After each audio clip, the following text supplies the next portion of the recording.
Hello, good afternoon, student. My name is Rohit Penuli and I am from ICT Virtual Class, Dehradun. कैसे आप सभी? मेरे ख्याल से अच्छे होंगे, फिट होंगे, फाइन होंगे। हम क्लास 11th केमिस्ट्री कर रहे हैं, जिसमें कि हमारा chapter number 2 structure of atom चल रहा है। और हम पिछले वाले भाग में हमने बोर एटॉमिक मॉडल के बारे में पढ़ा था, हाइड्रोजन एटम के बारे में। जो बोर का एटॉमिक मॉडल है with respect to hydrogen atom, उसके बारे में हम समझ रहे थे कि बोर ने क्या क्या बातें बताई थी, है ना।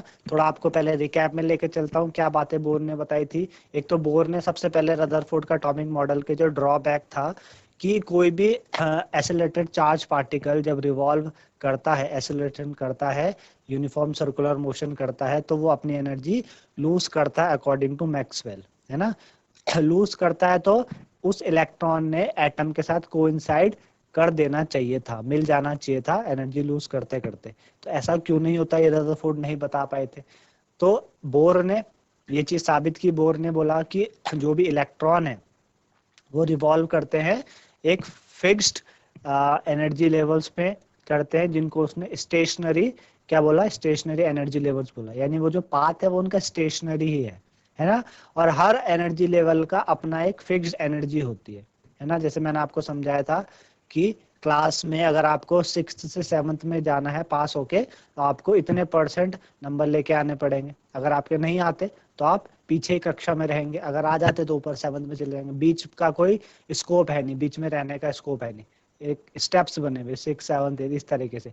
इसी तरीके से एटम के अंदर भी जो इलेक्ट्रॉन रिवॉल्व करते हैं फिक्स्ड एनर्जी लेवल्स में रिवॉल्व करते हैं, जिनकी अपनी एक फिक्स्ड एनर्जी होती है। अगर आपको ऊपर एनर्जी लेवल में जाना है तो आपको एनर्जी गेन करके ऊपर जाना पड़ेगा, नीचे आना है तो लॉस्ट करके वापस आना पड़ेगा, है ना। तो ये रीजन था कि जो इलेक्ट्रॉन्स है वो अपनी एनर्जी क्या करते हैं, अगर लूज भी करते हैं और गेन भी करते हैं तो वो इस रिस्पेक्ट में करते हैं, ऊपर एनर्जी लेवल नीचे एनर्जी लेवल में जा सकते हैं, पर लेकिन एटम के साथ कोइंसाइड नहीं करेंगे, ठीक है ना। उसके बारे में बताया था कि जो भी इलेक्ट्रॉन रिवॉल्व करते हैं उनको उनके क्या होना चाहिए, उनका जो एंगुलर मोमेंटम होना चाहिए, एंगुलर मोमेंटम वो क्या होना चाहिए बच्चों, इंटीग्रल मल्टीपल होना चाहिए NH/2 पाई के। जहाँ पे n मैंने इंटीजर बताया था, n क्या है आपके पास इंटीजर, 0 1 1 2 3 से लेके अब तक कुछ भी शेल हो सकते हैं अप टू इन्फिनिटी तक, ये बात की थी। फिर हमने बात की थी कि रेडियस भी आपके पास हर एक एनर्जी लेवल की क्या है, रेडियस भी है आपके पास है।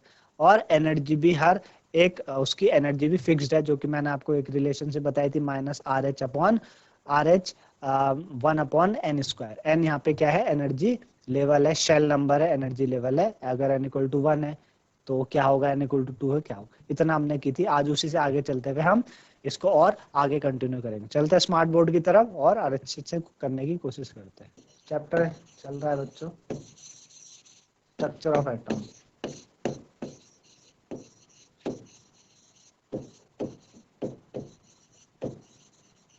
ठीक है, और टॉपिक हमारा क्या है,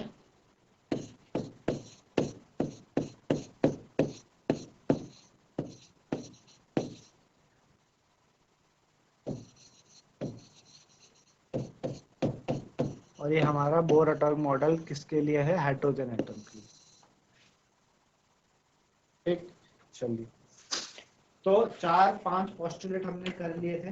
आज उसी से आगे चलते हुए हमें आगे के पोस्टुलेट्स बोर के करने हैं। क्या हमारे पास बोर के और आगे के पोस्टुलेट्स हैं। अगला है आपके पास कि हमने एनर्जी की बात की थी, और एनर्जी से लेके चलते हैं कि फोर्थ था आपके पास कि जो एनर्जी होती है इन स्टेशनरी स्टेट की -RH 1/n², जहाँ पे मैंने बताया था कि RH क्या है, रिडबर्ग कांस्टेंट है।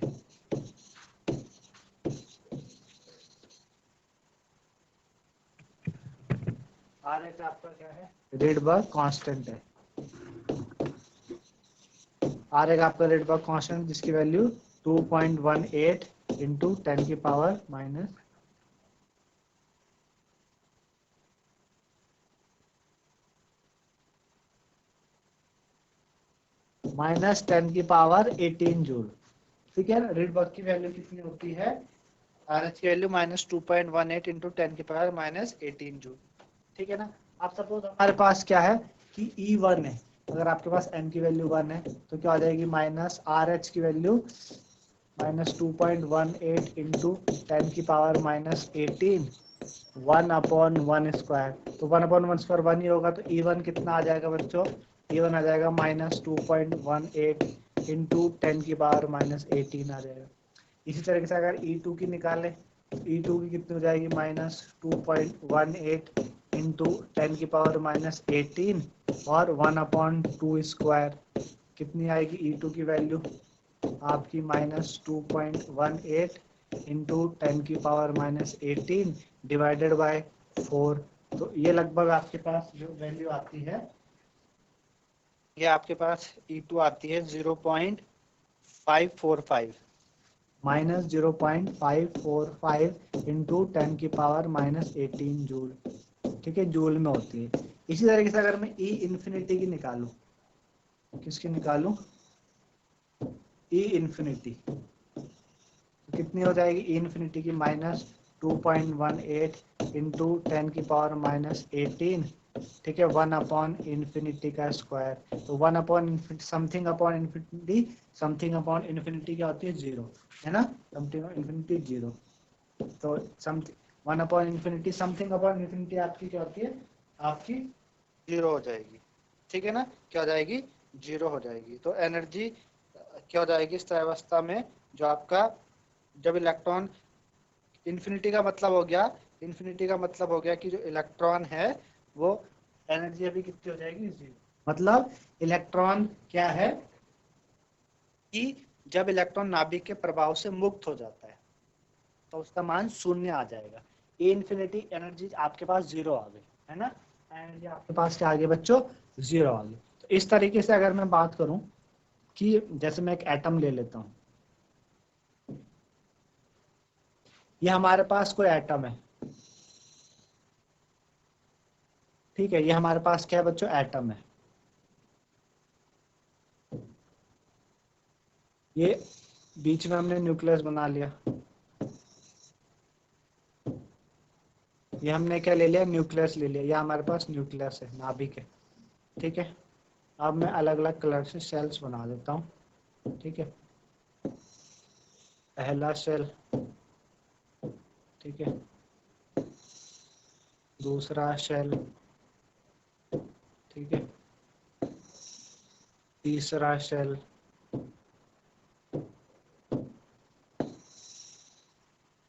चौथा शेल, इस तरीके से, है ना, इस तरीके से ही आपका। तो मैं इसको ऐसे लिख लेते हैं, इससे लिखा जाए, ये तो आपका न्यूक्लियस है, ये आपका क्या है बच्चों, n=1, n=2, n=3, n=4। अब तो ऐसे चलेगा, मैंने बोला कि सपोज ये क्या, n=इन्फिनिटी है। ठीक है ना, इस तरीके से है, n=1, फिर 2, फिर 3, 4 अप टू इन्फिनिटी तक। मैंने बोला n=1 में जो एनर्जी की वैल्यू आई, n=1 की एनर्जी की वैल्यू यहाँ पे मैं लिख लेता हूँ, n=1, जब n1 था तो एनर्जी की वैल्यू कितनी आई हमारे पास आई -2.18 इंटू 10 -2.18 इंटू 10 की पावर -18 जूल आई, है ना। n=2 लिया मैंने जब, तो कितनी आई, n=2 में 0.45 -0.545 इंटू 10 की पावर -18 जूल आई। ठीक है ना, n जब इन्फिनिटी ली तो कितनी वैल्यू आई, 0 आई। जब हमने इन्फिनिटी ली तो हमने 0 आई। तो एक क्वेश्चन हमारे पास ये आता है, हमारे पास क्वेश्चन क्या बनता है कि यहाँ पे जो हाइड्रोजन परमाणु के लिए की जो एनर्जी है, जो ऊर्जा है हाइड्रोजन परमाणु के लिए, ऋणात्मक इलेक्ट्रॉनिक ऊर्जा का क्या अर्थ है। ठीक है ना, हाइड्रोजन परमाणु के लिए ऋणात्मक ऊर्जा का क्या अर्थ है। एक बात अब आप नोट करिए,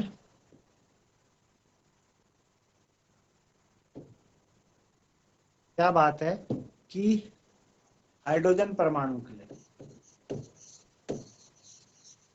हाइड्रोजन परमाणु के लिए, एटम के लिए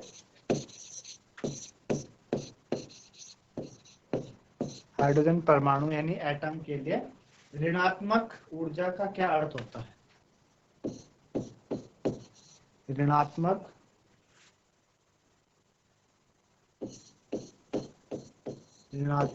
ऊर्जा का क्या अर्थ होता है? ऋणात्मक ऊर्जा का क्या अर्थ है? क्या अर्थ है? ठीक है, क्या ऊर्जा का क्या अर्थ है? आपने देखा n इक्वल टू 1 की वैल्यू -2.18 इंटू 10 की पावर -18 जूल है। n इक्वल टू 2 के लिए -0.545 इंटू 10 की पावर -18 जूल है। इसी से n इक्वल टू 3 भी आप निकालोगे तो भी कुछ माइनस वैल्यू आएगी, माइनस में आएगी। n इक्वल टू 4 निकालोगे वो भी माइनस में आएगी। n इक्वल टू इन्फिनिटी कितनी, वो 0 आ गई। n इक्वल टू इन्फिनिटी 0 आ गई। तो यहाँ पे हाइड्रोजन एटम के लिए ऋणात्मक ऊर्जा का क्या अर्थ है ना? आप देख पा रहे हैं कि भाई जब n इनफाइनाइट हुआ, जब n बहुत दूर चले गया, n इनफाइनाइट का मतलब इनफाइनाइट नंबर ऑफ शेल थे उसमें, जब इतना हुआ तो एनर्जी जाके कितनी दूर हुई, ठीक है ना? तो आपको पता है कि भाई इलेक्ट्रॉन नाभिक के प्रभाव से कब मुक्त होता है? जब ऊर्जा का मान 0 है। आपको ये चीज पता है कि जो इलेक्ट्रॉन है, ये जो इलेक्ट्रॉन है, सपोज इलेक्ट्रॉन, यहाँ पे इलेक्ट्रॉन प्रेजेंट है, यहाँ पे भी इलेक्ट्रॉन प्रेजेंट है, इस वाले में भी, इस वाले में, हर जगह क्या है? इलेक्ट्रॉन प्रेजेंट है।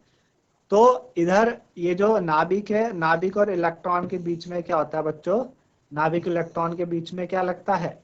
नाभिक और इलेक्ट्रॉन के बीच में न्यूक्लियर अट्रैक्शन लगता है। नाभिक और इलेक्ट्रॉन के बीच में क्या लगता है? एक न्यूक्लियर अट्रैक्शन लगता है। न्यूक्लियर अट्रैक्शन होता क्या है? न्यूक्लियर अट्रैक्शन का मतलब कि जो इलेक्ट्रॉन को पकड़ के किसने रखा हुआ है? नाभिक ने रखा हुआ है ना? नाभिक ने क्यों रखा हुआ भाई? नाभिक के अंदर प्रोटॉन है, प्लस चार्ज है, और इलेक्ट्रॉन कैसा? माइनस होता है। तो प्लस और माइनस आपस में एक दूसरे को क्या करते हैं? अट्रैक्ट करते हैं। एक दूसरे को अट्रैक्ट कर रहे हैं, अट्रैक्ट कर रहे हैं एक दूसरे को। तो अट्रैक्ट कर रहे हैं तो उससे अट्रैक्शन से क्या होता है? उनके बीच में एक क्या हो जाएगा? एक न्यूक्लियर चार्ज क्रिएट हो जाएगा, जिस वजह से इलेक्ट्रॉन नाभिक के होल्ड में है, उससे दूर नहीं जा सकते, होल्ड में है। अगर इलेक्ट्रॉन को नाभिक से दूर जाना है तो नाभिक के अट्रैक्शन को कम करना पड़ेगा। नाभिक के अट्रैक्शन को क्या करना पड़ेगा? कम करना पड़ेगा। उतनी ऊर्जा अपने अंदर लेके आनी पड़ेगी, उतनी ऊर्जा अपने अंदर लेके आनी पड़ेगी, नाभिक के अट्रैक्शन को कम करना पड़ेगा। तो उसके अट्रैक्शन से जो इलेक्ट्रॉन है वो छूट जाएगा, उसके अट्रैक्शन से इलेक्ट्रॉन क्या होगा? छूट जाएगा। तो इलेक्ट्रॉन कब मुक्त होता है नाभिक के उससे? जब जब क्या होता है बच्चों? n इनफाइनाइट, बहुत दूर चलेगा। क्योंकि जैसे जैसे आप नाभिक से दूर जाते जाएंगे वैसे वैसे क्या होगा? वैसे वैसे अट्रैक्शन कम होने लगेगा, वैसे वैसे अट्रैक्शन कम होने लगेगा। ऐसे समझिए कि एक कोई, जैसे अगर मुझे क्या करना है, कहीं पे मेरे पास आर्चरी होती है ना, जहाँ पे हम शूटिंग वगैरह करते हैं, तो अगर टारगेट बहुत दूरी पे है, टारगेट अगर बहुत दूरी पे है तो जो निशाना है उसके लगने के चांसेस कम है, लेकिन अगर टारगेट पास है तो निशाना लगने के चांसेस ज्यादा है ना? निशाना लगने के चांसेस ज्यादा है। इस तरीके से ये चीजें होती हैं। तो मैंने बात करी कि इलेक्ट्रॉन नाभिक के प्रभाव से कब मुक्त होगा? जब ऊर्जा का मान 0 होगा। ऐसी स्थिति में मैंने बात की कि जो मुख्य संख्या है वो n क्या है? इनफाइनाइट हो जाएगी, ठीक है ना? इसे हम क्या कहते हैं बच्चों? इसे हम क्या कहेंगे? आयनित हाइड्रोजन परमाणु कहलाता है। ये क्या कहलाता है? आयनित। भाई आपको पता है ना कि आयन कैसे बनते हैं? आपको पता है जो आयन है, आयन आयन का निर्माण कब होता है? आयन का निर्माण होगा कि जैसे सोडियम है, सोडियम है ना? अब सोडियम, सोडियम का क्या है बच्चों? 11। 11 का मतलब 281 है ना? इसको और आगे समझते हैं।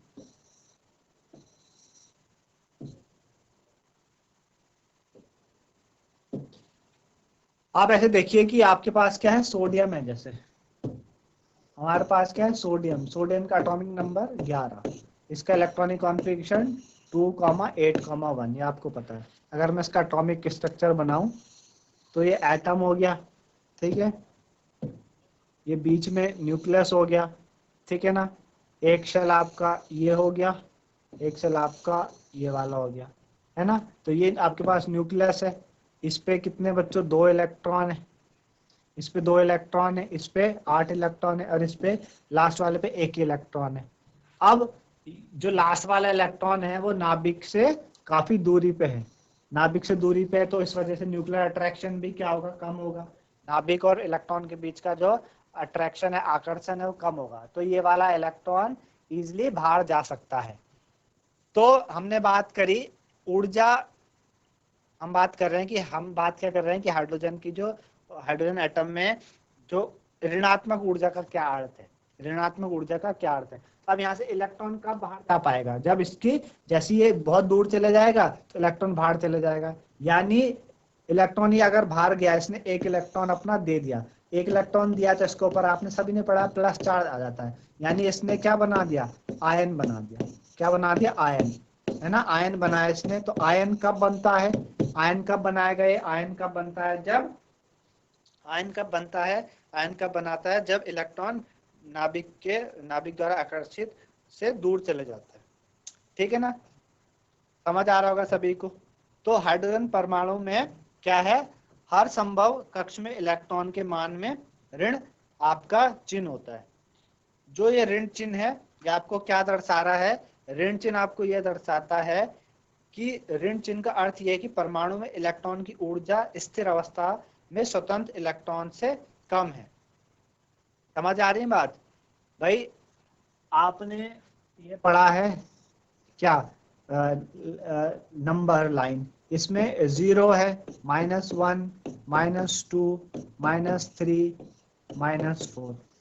भाई इस तरफ आप चलेंगे, इस तरफ नेगेटिव की तरफ, तो ये वैल्यू कम होने लगती है। 0 बड़ा है -1 से, -1 -2 से बड़ा है, -2 -3 से बड़ा है, -3 -4 से, इस तरह जाने से हम, तो अगर एक इलेक्ट्रॉन यहाँ पे है, एक यहाँ पे, एक यहाँ पे, एक यहाँ पे, एक यहाँ पे, मैं बोलूँ इसको E1, E2, E3, E4, E5, तो यहाँ पे अगर मैं बात करूँ सबसे ज्यादा ऊर्जा किसकी है, E1 की है, किससे सबसे ज्यादा ऊर्जा E1 की है, E2 से उससे ज्यादा, E2 से उससे ज्यादा E3 की है, उससे ज्यादा E4 की है, उससे ज्यादा E5 की है, ये ऊर्जा है। E1 की सबसे ज्यादा है, उससे ज्यादा E2 की, उससे ज्यादा E3 की, उससे ज्यादा E4, E1 की सबसे ज्यादा है, इन सब में से 0 है। तो यहाँ पे जो ये चिन्ह है ये हमको दिखा रहा है कि परमाणु में इलेक्ट्रॉन की जो ऊर्जा है स्थिर अवस्था में स्वतंत्र इलेक्ट्रॉन से कम है, और जो इलेक्ट्रॉन बाहर गया जिसकी ऊर्जा 0 है वो स्वतंत्र हो गया ना, अभी वो नाभिक के आकर्षण से क्या हो गया, नाभिक के आकर्षण से जो इलेक्ट्रॉन है वो स्वतंत्र हो गया, यानी दूर चले गया, स्वतंत्र हो गया, फ्री हो गया, फ्री हो गया। तो जो स्थिर अवस्था में स्वतंत्र इलेक्ट्रॉन वह इलेक्ट्रॉन होता है जो नाभिक से अनंत दूरी पर हो।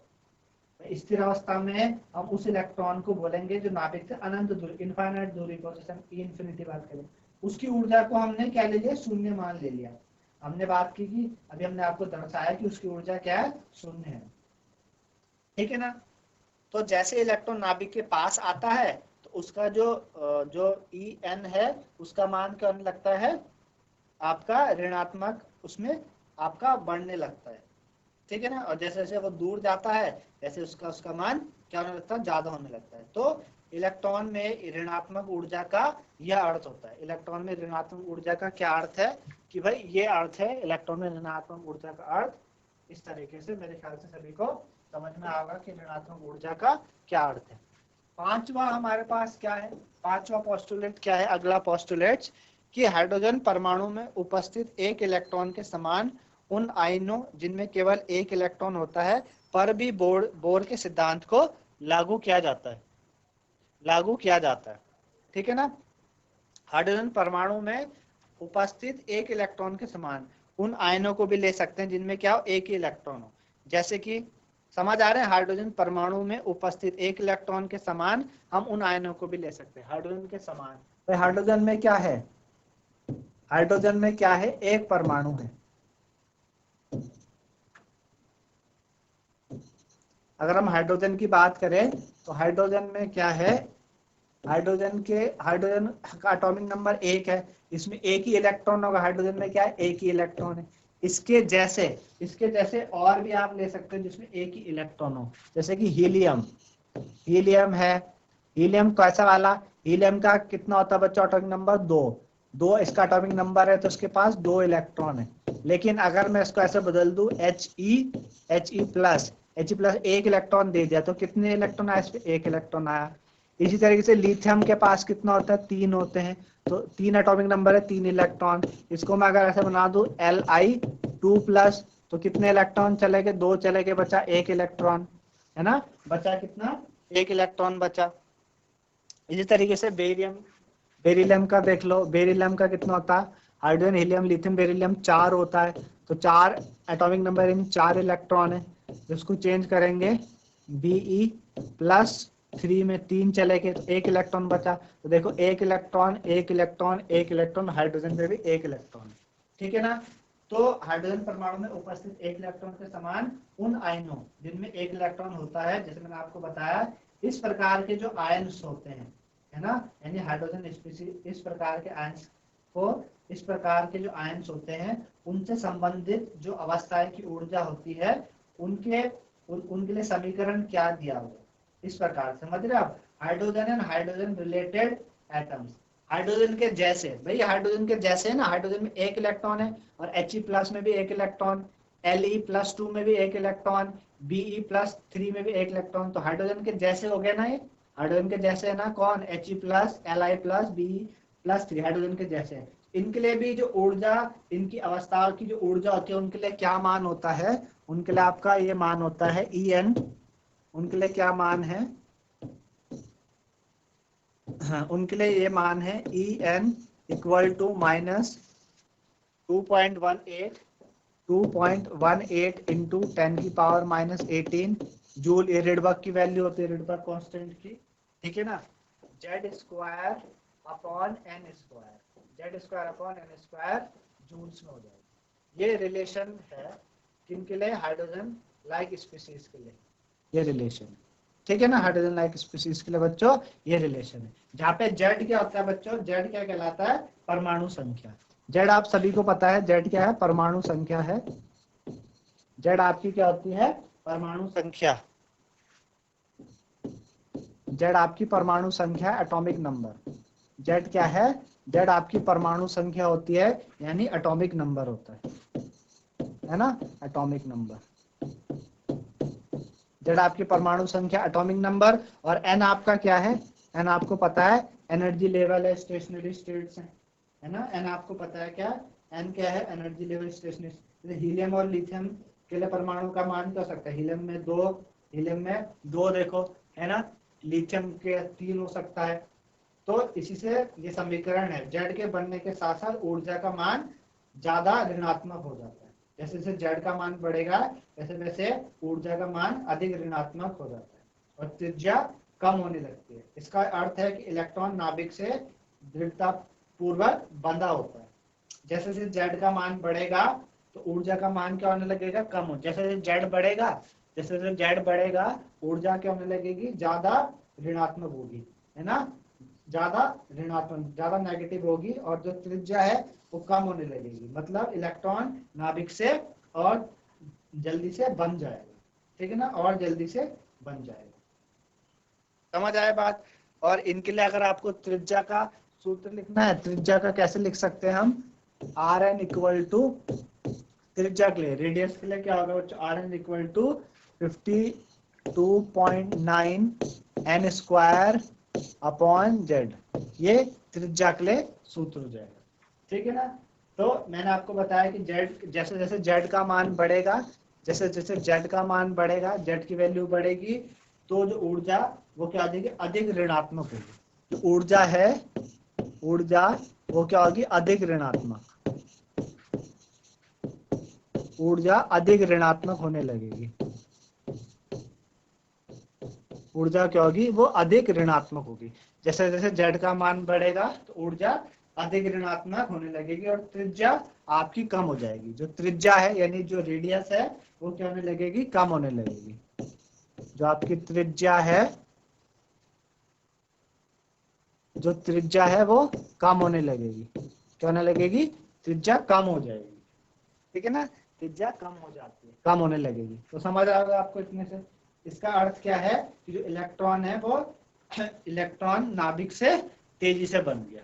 ठीक है ना, इलेक्ट्रॉन नाभिक से क्या हो गया, और इलेक्ट्रॉन नाभिक से और तेजी से बन गया। अगला क्या है बच्चों? अगला क्या है? छठा पोस्टुलेट क्या है बोर एटॉमिक मॉडल का? छठा पोस्टुलेट ये है कि इन कक्षाओं में गति करते हुए इलेक्ट्रॉन के वेग की गणना करना भी संभव है। इन कक्षाओं में जो गति कर रहे इलेक्ट्रॉन है, जो इलेक्ट्रॉन गति कर रहे हैं, उनकी वेग की गणना भी संभव है। यद्यपि इसके लिए स्ट्रिक्ट समीकरण यहाँ पे नहीं दिया गया है। गुणात्मक रूप से नाभिक पर धनावेश के बढ़ने के साथ साथ इलेक्ट्रॉन का वेग बढ़ता है।